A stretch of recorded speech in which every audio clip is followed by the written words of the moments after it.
Hello everyone, it's Red Gadget here, and I just came back from YCS Italy, more specifically in Bologna in the northern part of Italy.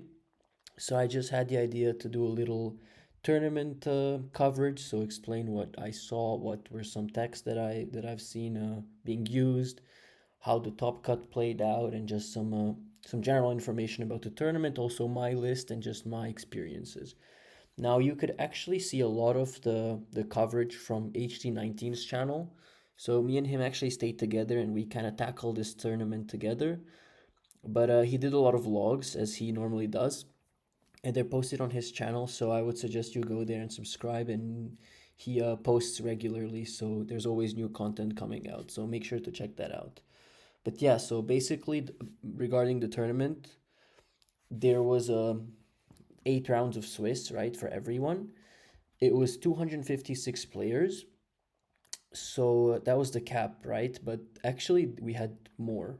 So on the on the sheets that came out after Swiss, there was 258 players, and on the Neuron app it also said that. So there were some talks about potentially having 9 rounds, because I think that's technically how it should be, but in the end they just didn't do that. So it was still 8 rounds of Swiss. Um, and I actually don't even know if these extra two people are real or maybe just double like applicants, because I think the cap should just like it should just stop allowing you to register. Um, but yeah, there was top eight. So with 256 players and the top eight, that means one person with 7-1 didn't make it. So that's kind of unfortunate. But yeah, so top eight played out the second day together with the 6 rounds of Swiss, and then the first day were just 3 rounds of Swiss. So we started around 5 p.m. and yeah, so we had a whole day before to prep and to make sure the first 3 rounds go well, and then the second day is just continuation where we started in the morning, and then if you made it to the top cut, you played in the afternoon basically. And something that came to me as a surprise is that in the US, a lot of well, actually, you don't even use Neuron app for the events. So I wanted to cover that and say that yeah, here we just use that. So like you can essentially input your deck, you register your deck, and you register for the event. Like actually, I think you're even put there automatically. Like as long as you sign up on the website, you give them your Konami ID. So that's how they do it through that. It shows up on your app. You make your deck there, and yeah, so you register the deck, then it shows you like your first opponent in the table, and after you're done, you just click on it and say like enter win or loss. So you don't need those papers or slips or anything. You just kind of do it through the app, which is kind of good and kind of bad because yeah, through the phone like some things didn't like update well, or there were some issues personally for me, but in general, yeah, that's basically how we do it. So that was the structure. It was just over the weekend, right? So day one was Saturday, and I think day one was Sunday. Yeah. So the pricing of the event, when you enter, you get 5 packs of these like I don't know what this is, like modern packs, and it's in Italian. So I pulled nothing. I checked on the internet, like it was like all 10 cents, and it's just I don't know. I really don't know why they even give this for Ultimate Time Wizard, because most of us don't really play modern, but whatever. And then for the top eight, well, top three, the first place got Giant Dad, and the two second and the third, the people holding them here, got Oversized Dad. And the rest of the top eight got like these, I think hamster mats, yeah, essentially. But the interesting thing is that before top eight, they agreed to split the pricing, so it's cool to see that the whole of top eight walked away with something. I think by the end they just basically PayPal'd each other and they sold the cards on the spot. So it was interesting to see that, and I'm glad that like everyone kind of managed to be rewarded for their achievements, because getting into top eight is already an achievement. So walking away with just a mat is kind of unfortunate. So yeah, that's very nice to see. And in terms of my performance, I went 6-2. I kind of lost the first 2 rounds, and so basically day one was just 3 rounds, and I was 1-2. So I was pretty bummed out. I didn't want to drop because, Yeah, it's a fun, it's an experience, and I don't feel like dropping usually. That's kind of not what I like to do. I like to play it out.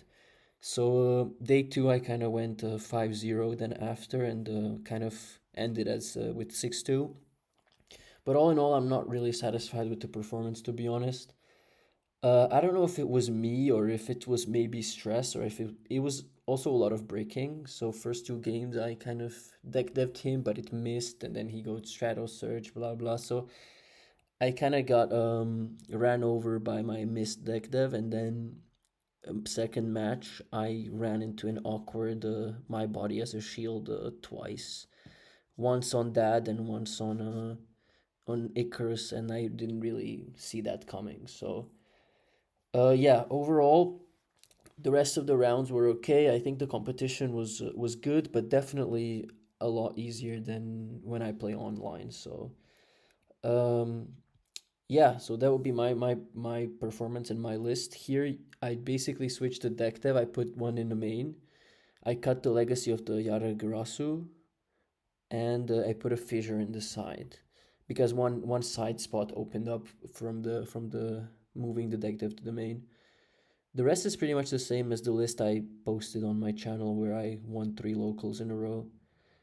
And yeah, basically it was unfortunate because some of the people I met actually watched the channel, so they knew some texts I was on, and then after the tournament or the match, they told me like, oh yeah, I knew this and that. That's why I did this. But prior to the match, I didn't know that they know these things. So that's unfortunate. But also, in the other hand, I'm happy that people like the content that I make and that they can at least use it. But it's good learning for the future. I might kind of spice it up for the next tournament. So yeah, overall, this was what happened in terms of my performance. But for the top eight, there was two Blackwings, two Vayus, two Gladiator Beasts, one Machina Gadget, and one like random deck that I really don't know who this person was or what he played. It's just it seems like I asked many people and no one could tell me what really this was. So basically, I know the top seven decks, and I posted on my channel four deck profiles, out of which three are in the top eight. And I posted the Machina Gadget one. If you want to check that out, I mean, I had to do that for the channel because I do love the gadgets. And I posted one GB, the one that got to top four, and I think I posted one Blackwing that went undefeated in Swiss. So you can check those out on the channel. And yeah, I still don't know who is the eighth person and the eighth deck. But let's maybe hop into what I saw and what the meta was like there. So yeah, I got cooked by my body, but I have a feeling it's not just me because in a lot of deck profiles also made by Hector and talking to a lot of people, I've seen this card a lot. So I think they like this card for some reason. They like it a lot. I mean, it's definitely a good card, but it's a very trap heavy format there. And it's a lot of Black Wings and Gladiator Beast and Hero Beat. So for me, it makes sense that the card like this, which can be very versatile but also good into Blackwing, is being played. And yeah, it worked out. It cooked me once or well twice, once on my Icarus and once on Dad. But all in all, yeah, it's a card that I've seen all over the place there. And the meta, yeah, it's very trap heavy. Like there were frogs, obviously, because it's a huge tournament. There's a lot of them, but mostly I saw people just kind of playing a more controlled game and a trap heavy game. So in terms of yeah, what happened again? I hung out with HT19. He was pretty chill. We had a fun time there. The city was great, and I met a lot of people from Italy there. A lot of people I met online through War League were there, so that was pretty great to see. And a lot of champions and winners from other YCSs were pretty kind, and we talked throughout the tournament. Yeah, everyone was pretty kind. Like I didn't have any negative experiences. Like sometimes Yu-Gi-Oh can be stressful, so people can be kind of uncomfortable. This was definitely not the case here. And yeah, the organization was great. I usually like to hate on Konami, but I think this time they really did this well, and I have nothing to say. Yeah, the modern packs were kind of bad, but that's fine. I guess that's just a part of the business. So yeah, an interesting thing about the meeting people there and talking a lot is that actually one guy who I smoked a cigarette with outside randomly throughout the Swiss, he we actually ended up playing together. So he was complaining about how he plays Hero Beat and like he faced a lot of frogs, and me, I complained how I was bricking on two or three blizzards like once or twice. So yeah, I knew he was on Hero Beat. He knew I was on Blackwings, but it's such a big tournament that you don't really expect to face people like that. And then next round, I was basically paired with him, so that was kind of crazy. And yeah, shout out to that guy. He was also pretty kind, and we had a fun time because at that point I was 1-2. Well, actually, not 1-2. 1-2 was day one, but I was X2, and I think he was as well. So we just played for fun because there was no way for us to top. But yeah, that was pretty cool experience, and I would definitely come back. And yeah, so thank you for watching, and I hope I could give you some insight into what I saw and what were some of my experiences. But all in all, yeah, I hope you like what you saw, and please like, comment, and subscribe. And yeah, I'll see you in the next one. Peace.